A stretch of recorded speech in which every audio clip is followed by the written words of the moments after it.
أعوذ بالله السميع العليم من الشيطان الرجيم بسم الله الرحمن الرحيم وصلى الله على سيدنا ومولانا وحبيبنا محمد صلى الله عليه وسلم وعلى آله وصحبه أجمعين. اللهم إني أستهديك لأرشد أمري وقولي. On va aborder à partir d'aujourd'hui, Inch'Allah, des réflexions, des analyses critiques particulièrement de la différence entre religion et spiritualité. Comme on le sait, la religion, c'est des décrets, des obligations, des pratiques, des rituels, etc., qui ont été révélés à une communauté ou bien à l'humanité par le biais d'un messager de Dieu, subhanahu wa ta'ala. Tandis que la spiritualité, elle est plus comprise, qu'elle a rapport avec l'âme, avec l'esprit intérieur, et que elle demande certaines démarches, certaines introspections, certaines pratiques sans lien avec la question de divinité, sans lien avec des dogmes, des pratiques, des rituels, etc., tels que dictés et donc décrétés par Allah Azza wa Jal aux hommes. On définit la spiritualité comme étant plutôt de la méditation, de l'introspection, des exercices spirituels, sur soi-même pour essayer d'arriver à cette connexion avec l'esprit supérieur, l'esprit primordial, l'esprit en nous, pour le faire en quelque chose jaillir et le faire dominer en nous, etc., pour donc atteindre cette amélioration en soi, cette joie en soi, cette paix intérieure, ce développement personnel, etc., etc. La chose qui m'a vraiment poussé à essayer d'aller dans ce domaine, de faire en quelque sorte certaines critiques, etc., c'est surtout d'avoir entendu un coach spirituel, c'est pas un maître spirituel, c'est un thérapeute, c'est un coach spirituel, donc, qui a dit que la religion est un ensemble de pratiques, d'obligations, c'est-à-dire qui, d'abord, elle punit, elle envisage la sanction même dans l'au-delà, l'enfer bien sûr, et que dans cette vie, il y a des pratiques très sévères, des rituels sévères, la prière, le carême, etc., d'autres obligations religieuses, et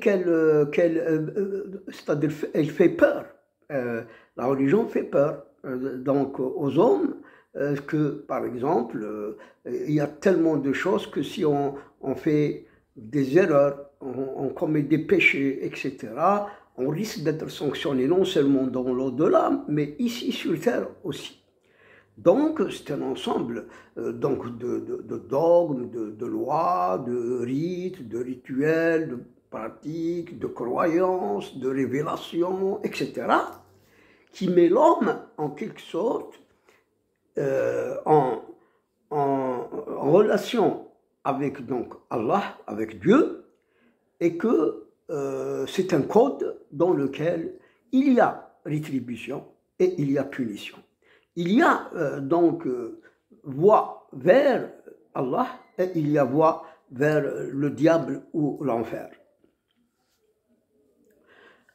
Tandis que pour eux, pour ce maître spirituel, ce coach, ce psychothérapeute, etc., il a dit que la spiritualité n'a rien à voir à ça. C'est-à-dire, elle donne la liberté totale, une liberté totale donc à l'individu de s'introspecter, surtout, donc pour lui, la spiritualité, c'est la méditation sur ses propres forces, ses propres faiblesses, comment améliorer aussi ses faiblesses, donc vivre heureux en société, atteindre l'esprit. Quel esprit, je ne sais pas de quel esprit il parle, je ne sais pas s'il parlait de l'esprit en nous, minallah, ruh minallah, en nous, enfin. Mais moi, ce que j'ai retenu, ce que j'ai retenu à propos de la religion, j'ai retenu que pour lui, la spiritualité, donc ce n'est pas une prison comme la religion. La spiritualité, pour lui, c'est la liberté totale. C'est la liberté de soi, la liberté certes de méditer sur soi, de faire certains exercices peut-être spirituels, le yoga par exemple, et d'arriver à une sérénité, à une paix, à être heureux, à se développer, à s'améliorer avec le temps, en comprenant très bien donc nos faiblesses, nos défauts, nos problèmes sociaux, etc., etc. Sincèrement, moi, ce n'est pas uniquement ça que je cherche donc à critiquer, à analyser, etc., mais c'est bien plus que ça, Inch'Allah, par la suite. Aujourd'hui, nous tenons à dire que, bien sûr, celui qui n'a pas de foi, il ne croit pas en Dieu, ben, il est libre, effectivement. Le mécréant, il est libre.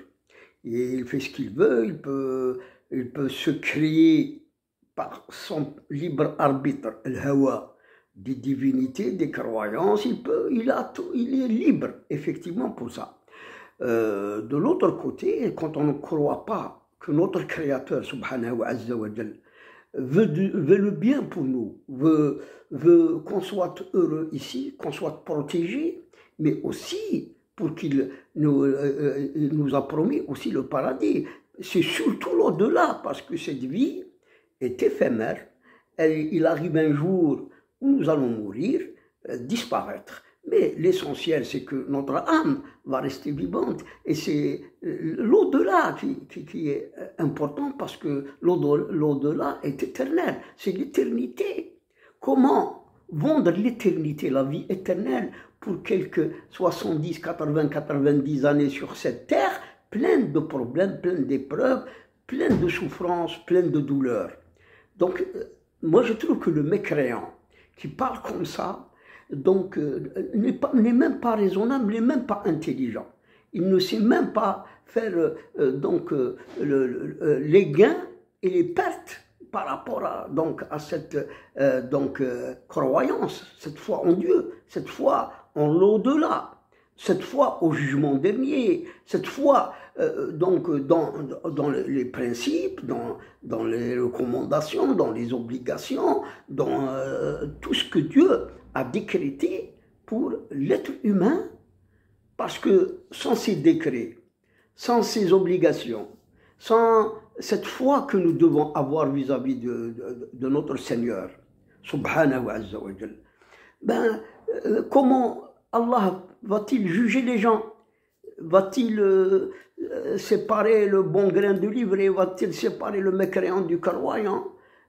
C'est ça, c'est cette vie. C'est ces épreuves, c'est cette demande en quelque sorte de Dieu à l'homme, de croire en lui et de suivre donc ses messagers et le sceau des messagers, c'est Mohammed sallallahu alayhi wa sallam, par laquelle il va le juger. C'est par rapport à l'interdit et au licite. C'est par rapport à ce qu'il a donc décrété comme halal et comme haram, comme toléré, comme intolérable, comme ce qu'il a défini et déterminé comme péché, et comme donc quelque chose de permis, de toléré, etc. Si on analyse ce qu'a dit ce maître spirituel mécréant, hein, ça veut dire que pour lui, l'être humain peut créer ses idoles, créer ses divinités en lui-même, hein, je ne sais pas. Et puis, il n'y a pas de de frontières, il n'y a pas de prison pour lui, il n'y a pas d'interdit, il n'y a pas je ne sais pas, de restrictions, etc., même dans cette vie. Donc il peut se permettre tout. Il n'a qu'à faire ses introspections, ses méditations, son yoga, etc., pour être heureux. Vous savez, Satan est très intelligent. Satan, bien sûr, c'est lui qui insuffle ce genre d'idées dans le cœur des mécréants et des idolâtres et des athées. Parce que s'il n'avait pas ces ruses, ces stratagèmes, ces idées sataniques, maléfiques, comment peut-il avoir tous ces milliards qui sont pratiquement avec lui, avec Satan? C'est avec cette fausse philosophie, ce faux raisonnement, cette fausse logique des choses que Satan peut donc égarer et qui peut donc capter pour lui ses disciples, ses militants, ses adorateurs, etc. Et qu'ils sont réjouis parce que souvent, ces maîtres spirituels, hindouistes, de l'Occident, indiens, etc., donc arrivent par ces idées à tromper et à égarer. En deux mots, ça c'est une première, je vais parce que plus tard, plus loin. On va aller dans donc les sciences ésotériques, de la Kabbale, de la gnose chrétienne, de l'hindouisme et du bouddhisme, particulièrement, même des croyances chinoises, le taoïsme, etc. Puis, on va aussi voir le soufisme, et surtout voir dans le soufisme ce qui a été introduit de ces mysticismes extérieurs à l'islam, au monde arabo-musulman, et à leur culture d'ailleurs, ça a été donc introduit, et qu'est-ce qui a fait que par la suite il y a eu des égarements, des glissements, des perditions, même donc des basculements dans l'idolâtrie, dans la mécréance, dans la magie, dans la sorcellerie, etc., etc. Il y a même des sectes soufis qui ont permis donc la fornication, ils ont permis même donc de fumer du hashish, ils ont permis même de faire de grands péchés parce qu'ils ont atteint donc le nirvana. Le nirvana soufi, c'est l'union avec Allah comme il l'appelle, ou bien donc l'illumination suprême, totale, etc., où l'homme donc en quelque sorte devient libre et qu'il entre au paradis avant le paradis. Nous allons d'abord donc faire cette distinction qui maintenant commence à apparaître, c'est-à-dire que la spiritualité, c'est quelque chose qui relève de l'individu, de ses exercices spirituels, sans tenir compte d'une religion ou de code ou de je ne sais pas, d'obligations, etc., extérieures. C'est-à-dire qu'il le fait lui-même, par lui-même, selon ses idées, selon leur guide, leur gourou, etc., pour arriver à la sérénité, à la paix intérieure, au développement personnel, à être heureux, joyeux dans cette vie, etc., etc. Donc la spiritualité a rapport avec l'esprit ou l'âme de la personne et n'a pas donc de restrictions, n'a pas de règles, n'a pas de culte, n'a pas de rituel, n'a pas, etc., de pratiques, de prières, etc., etc. Elle a certains exercices spirituels qui vont en quelque sorte apaiser l'âme,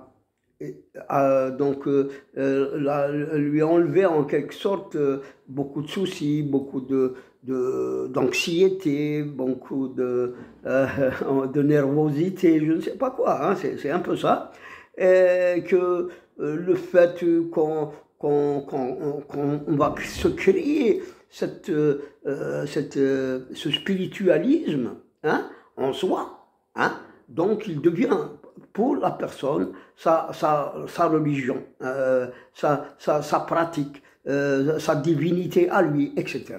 Mais la religion, c'est bien autre chose. Bien sûr, quand on ne croit pas qu'il y a un créateur, qu'il y a un Dieu, il a envoyé 124 000 prophètes pour l'humanité, pour les éduquer, pour se faire connaître à l'être humain par le biais de ses messagers et de ses prophètes. Quand on ne croit pas à ça, bien sûr, alors on ne donne pas assez d'importance au Coran, par exemple. Enfin, à l'évangile et à la Torah avant l'avènement de l'islam, avant la révélation du Coran, parce que ces livres, avant, étaient donc les livres célestes, les livres de Dieu, qu'il fallait donc appliquer, qu'il fallait suivre, qu'il fallait adopter. Mais après l'avènement du Coran, ces livres qui étaient falsifiés, en quelque sorte, auprès de Dieu, ils n'existent plus. Il n'y a que le Coran. Et que l'islam aussi, qui est agréé par Allah Azza wa Jal de nos jours. Ce monde d'aujourd'hui, il est tellement bouleversé, interpénétré, imbriqué par les sociologies, les philosophies, les sciences humaines, les psychologies, les politiques. Il y a tellement, donc dans toutes les cultures, des influences et des changements pratiquement donc radicaux parfois dans certaines constantes, dans certaines valeurs, dans certaines coutumes, dans certaines règles, dans certains mêmes symboles et signaux collectifs dans leur société. Donc cette incursion, cette transformation des cultures par les interpénétrations des civilisations et des modes de vie, etc., a fait que même donc les bases culturelles, les bases traditionnelles, les bases des valeurs, la base des principes religieux, de l'authenticité religieuse, de l'originalité religieuse ont été altérés et ont été en quelque sorte pénétrés et ont été donc déformés et changés par beaucoup d'incursions et d'introductions de l'extérieur, des autres confessions, des autres croyances et même de ces philosophies spirituelles, spiritualistes, etc., qui sont nées d'ailleurs en Europe ou en Amérique. C'est des business, hein. On fait beaucoup de choses. Il y a les psychothérapeutes, il y a les maîtres spirituels, les gourous, etc. Mais tout ça, c'est du business spirituel. Hein? Maintenant, même certains musulmans font du soufisme un business spirituel dans l'Occident, en Amérique, etc. Il y a des sectes soufis qui ont ouvert au Canada, aux États-Unis, en Europe, hein, la Nashqabandi, la Alawiya, etc. Mais tout ça, c'est du business spirituel. Ça n'a rien à voir avec l'islam, pas du tout. Alors, pour aller plus loin, Inch'Allah, on va aborder dans quelques temps, des questions très précises, là où on voit par exemple comment des pratiques hors islam ont été introduites chez nous, et dans la religion musulmane, et comment que des tentatives de falsification, d'abrogation, etc. ont été faites même dans la religion islamique. Comme on va essayer encore de donner de plus d'arguments, comment le spiritualisme et la spiritualité en Occident et en Amérique, etc., sont bien des business de certains donc, psychothérapeutes, de certains maîtres spirituels, etc. Il y a même des hindouistes qui sont venus en Europe, aux États-Unis. Il y a des bouddhistes, et surtout le bouddhisme. Il attire beaucoup actuellement, et on va parler de ces enfin, le bouddhisme n'est pas une religion, mais c'est des sectes, etc. C'est des croyances. L'hindouisme, c'est le polythéisme. Le mushrikin, billah. En Inde, il y a plus de 3000 fausses religions. On reviendra pour voir comment, donc, des philosophes, des savants, des médecins, des psychologues, même des politiciens, ont agi Et donc pour faire valoir ce spiritualisme et la spiritualité, et la faire valoir contre la religion, pour encore s'éloigner de Dieu et de la religion. Et on verra ensuite comment l'islam a été en quelque sorte dégradé ou détourné parfois, et comment que le soufisme est venu en quelque sorte détourner l'islam de son originalité, de son authenticité, et que la spiritualité en islam ou l'ésotérisme en islam se trouve tout simplement dans les pratiques de la sunna de Sidna Muhammad sallallahu alayhi wa sallam. On reviendra Inch'Allah bientôt. Wa aqul lakum salamu alaykum wa rahmatullahi ta'ala wa barakatuh.